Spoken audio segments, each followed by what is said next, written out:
Hey everybody, it's the one and only storyteller. I'm sorry they didn't get to tape putting the piston rings on and putting the pistons in, but the phone went dead and I'm running out of daylight, and I decided to do it this afternoon to get it out of the way. That way I can be closer to getting my objective for Monday, and that's having the engine ready to go back in. So, I'm sorry. Maybe on the next project, on the Mustang project, hopefully I can catch it then. But it's been a chore, but the chore is done now. Sorry for the compressor. Hang on just a minute, and we'll wait for it to cut off. Yeah, at least it ain't the chickens this time. Usually the chickens want to butt into everything. Today it's going to be the compressor. So usually it don't run very long. I just use it to blow out the holes and make sure they're clean, the passages are clean. So if you look here, all the arrows are pointed forward. So that's a good thing, to have all the arrows in the right direction. If you look here,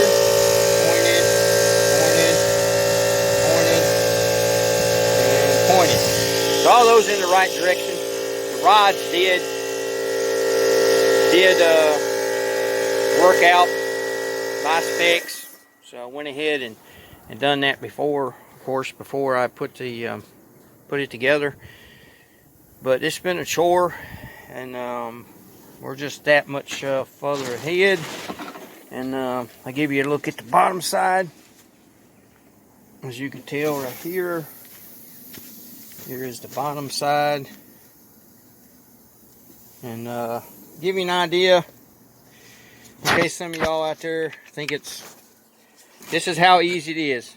We're going to take one finger and get it into the picture. And that's it. The engine's not locked down, but hang on, let me lock it down.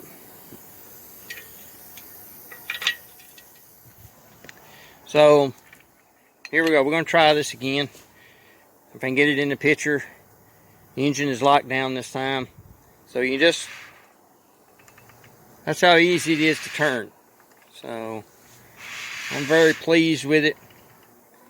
So everything is working according to how it's supposed to. So that's it for today. Everything is oiled up. Everything is good. Everything looks good. I got to put the chickens up. They've been out here all day today, eating grass, worms. I see them tear up some worms, so they ought to be full and ready for bed shortly. Appreciate y'all stopping by. Sorry again for not being able to tape or video the piston experience. But funny note to that is went in to get something to drink, some Gatorade, and my wife said, she said, what is your phone charging? I said, yeah, it died and I can't video anymore. She goes, why didn't you just use the GoPro? And I said, I would have if I could remember that we have a GoPro. I can't remember that we have one. So it's one of those things, you don't use it every day, so it's kind of out of sight, out of mind. So hey, this is the one and only storyteller. We're back out here at the engine this morning. We're fixing to get started. Putting the timing chain, gears on, cam plate, putting the first outside plate on. Then we'll turn the engine over, and then we'll put the oil pump in, and then we'll put the oil pan on. This front piece has to be put on first before the oil pan. So it just makes for a better fit, and you don't have to jockey around and try and get the bottom pitch right. So that's where we're at today. The engine looks good. It looks good. Have the timing chain here, and gear set. It is heavy duty, as you can tell by the thickness of it. Fuel pump cam. I have the cam plate. So, and a various amount of tools. Yeah, I keep my tools in a bucket. Yeah, kind of have to. I don't have any other place to put them. So we still need to clean up the oil pan. We'll be doing that here shortly. And yeah, so we're getting there. My main objective today is to get the timing chain of gears, cam plate, the fuel pump cam put on, get the oil pan put on, oil pump, and that type of for a better word, apparatus. So in the rest of the afternoon, I'll be spending time putting the taking the heads and breaking them down and putting new valve seals in them. Tomorrow I hope to go ahead and bolt the heads on, and then put the lifters in, push rods, tighten the rocker arms down, and then put the outer cover.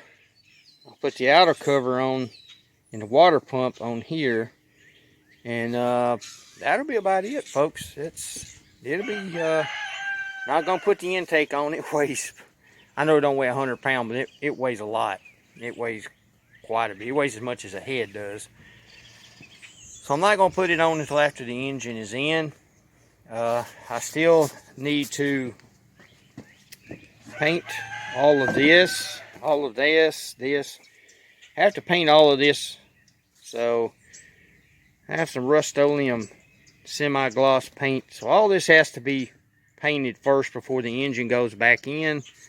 The wheel will have to come off to get inside here and clean this up and paint it as well.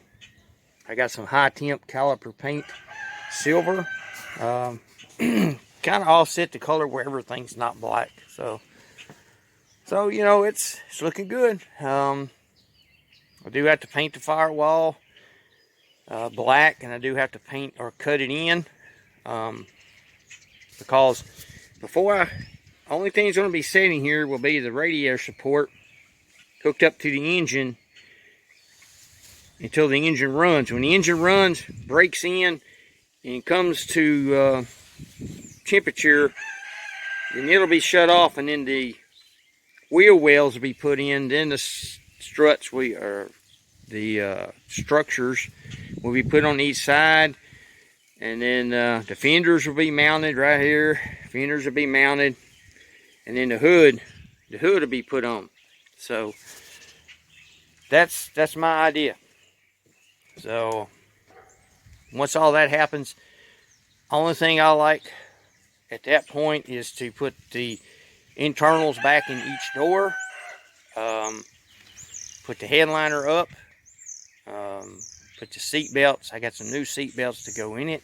Put the seat belts in it, put the dash back in it, and it's done.